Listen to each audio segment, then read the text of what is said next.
Keir Starmer had that face on, like my dog, when she thinks she's going for a walk, but then realizes she actually isn't, except, of course, my dog is attractive and intelligent and not gay. Katie Hopkins confronts Keir Starmer live, viewers stunned by her response. Okay, this one caught everyone off guard. You know when a live interview suddenly goes from calm to chaotic when someone says the one thing no one expected?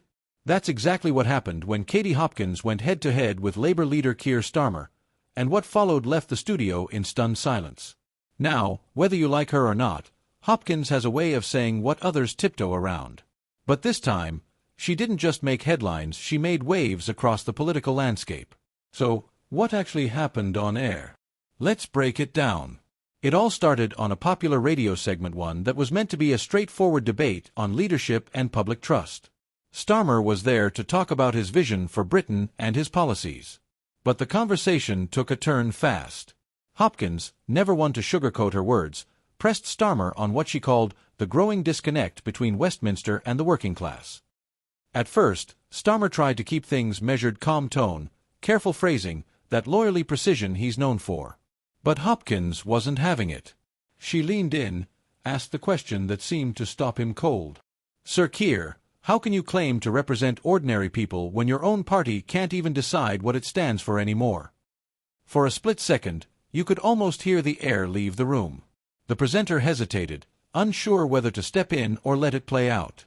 Starmer responded, but it wasn't his usual confident delivery. He stumbled, redirected, tried to bring it back to Labour values, yet Hopkins wasn't done. She fired back. You keep saying Labour values, but what are they now? Because from where I'm sitting, people are confused. Are you the party of the worker, or the party of woke? The comment went viral instantly. Within minutes, clips were flooding X, formerly Twitter. Hashtags like hashtag Hopkins vs. Starmer and hashtag Radio Showdown began trending. Even political commentators who usually steer clear of Hopkins were forced to admit this moment was unforgettable. Now, to be clear, this wasn't some kind of personal attack. It was sharp, sure, but it was politics in its rawest form, a battle of ideas, live and unscripted. And what stood out most wasn't just Hopkins' tone, it was Starmer's visible discomfort. For months, critics have accused him of avoiding direct confrontation, of dodging the tough questions. And this interview seemed to underline that narrative. One political analyst told The Independent, "This exchange captured what many voters feel, that Starmer is struggling to connect emotionally, even when his policies make sense logically." Another commentator tweeted, "Hopkins didn't win because she shouted louder. She won because she hit where it hurt the perception that Starmer doesn't know who he's speaking for." Even within Labour circles, insiders were reportedly uneasy. One senior member, speaking anonymously, admitted that the exchange was a reminder that Starmer still has an authenticity problem. But let's look deeper. Why did this moment matter so much? Because it wasn't just about two personalities clashing. It was about a wider question, one that's defining British politics right now. Who really represents the everyday citizen? Hopkins' challenge, though provocative, tapped into a frustration that many people, not just conservatives, share. The feeling that politics has become distant, elitist, scripted. And for Starmer, that perception could be politically dangerous. He spent the past 2 years trying to present himself as the grown-up in the room, the leader who can restore trust after the chaos of recent governments. But moments like this make voters wonder if he's too careful, too polished, even detached. Meanwhile, Hopkins played her role to perfection. Love her or hate her, she knows how to command attention. She framed herself as the voice of the public, the outsider willing to say what others won't. And it worked. The clip dominated YouTube's political trending list for 2 days straight. Comment sections were on fire, some praising Hopkins for speaking truth to power, others accusing her of grandstanding. But one thing everyone agreed on, this was the moment people started paying attention again. And that's the irony. One viewer summed it up perfectly. "I don't even agree with Katie Hopkins half the time. But at least she says what she means. Starmer sounds like he's reading from a memo." That's the heart of the problem.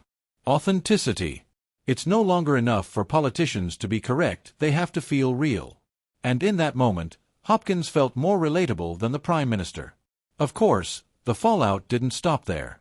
By the next morning, Multiple news outlets were dissecting every second of the interview. Some called Hopkins' tone aggressive. Others called it refreshingly blunt. Labour's communications team reportedly went into damage control, emphasizing Starmer's record on policy, hoping to steer attention back to substance over spectacle. But it didn't quite land. Because politics today is emotional theater. And once that clip hit TikTok, the memes, remixes, and reaction videos kept the story alive far longer than any press statement could. Even members of the Conservative Party quietly celebrated the moment, with one insider telling GB News. She said what many of us wish we could say to him in Parliament. So, what happens next? For Starmer, this could be a turning point, a warning shot that the public wants straight talk, not polished spin. He'll need to rethink how he engages, especially in live settings where control is limited. For Hopkins, it's another chapter in a career defined by controversy, yet also by her uncanny ability to dominate a conversation. And for viewers, it's a reminder that live television still matters. Because no amount of editing or scripting can replace the raw truth of a moment like this. In the end, people aren't just reacting to politics, they're reacting to authenticity. And as one caller put it during the post-show discussion, maybe we need more uncomfortable conversations like this. It's the only way to find out who's really listening. So, while the headlines may focus on the clash, the real takeaway is deeper: a public hungry for honesty, even if it comes wrapped in controversy. Because at the end of the day, when politicians face off with real voices, live and unfiltered, that's when the truth tends to show itself. And the question now is, will Keir Starmer learn from it, or will moments like this keep defining him? Only time will tell.